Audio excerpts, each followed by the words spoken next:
সততাই মানুষের সবচেয়ে বড় সম্পদ। আজকের গল্প আপনাদের সামনে। সবাইকে স্বাগত। সাথী হবে চ্যানেলে আপনাদের সবাইকে ছোট্ট একটা গল্প দিয়ে আমি শুরু করছি আজকের গল্প। গল্পটা এরকম, একজন কৃষক তার জমিতে চাষ করতে করতে হঠাৎ একটা সোনার বাটি পায় এবং সে বাটিটা পেয়ে সে চিন্তা করে যে এ তো মূল্যবান জিনিস, কিন্তু এটা আমার জমিতে পাওয়া গেলেই যে আমার, তা তো নয়। এটা আমার নয়, আমি যা গরিব মানুষ, এত মূল্যবান জিনিস দিয়ে আমি কি করব। কৃষক ভাবলো যে ঠিক আছে, এটা এক কাজ করি, এটা রাজামশাইকেই দিয়ে দিই। সেই বাটিটা নিয়ে রাজদরবারে গিয়ে হাজির হলো এবং রাজাকে সব খুলে বলল।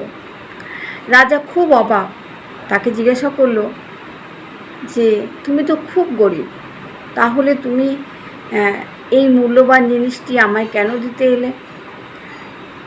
তখন কৃষক জবাব দিল, মহারাজ, আমি গরিব হতে পারি, কিন্তু সততাই আমার মূল সম্পদ, সবচেয়ে বড় সম্পদ। তখন আমি জানি এটা আমার নয়, তাই আমি এটা আপনাকে দিতে এসেছি। আপনি যদি গ্রহণ করেন আমি খুব খুশি হব।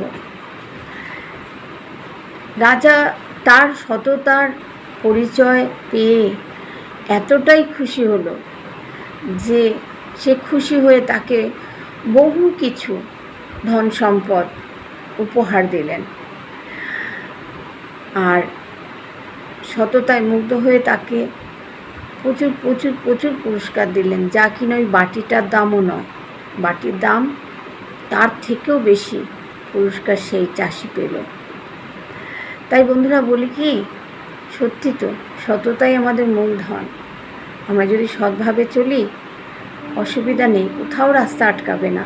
গল্পে নয়, এটা সত্যিও। সৎভাবে চললে কোথাও রাস্তা আটকায় না, ঠিক পার হয়ে যাওয়া যায়। তো আসুন, আজকের গল্প এখানেই শেষ। ধন্যবাদ আপনাদের সবাইকে। সবাই ভালো থাকবেন।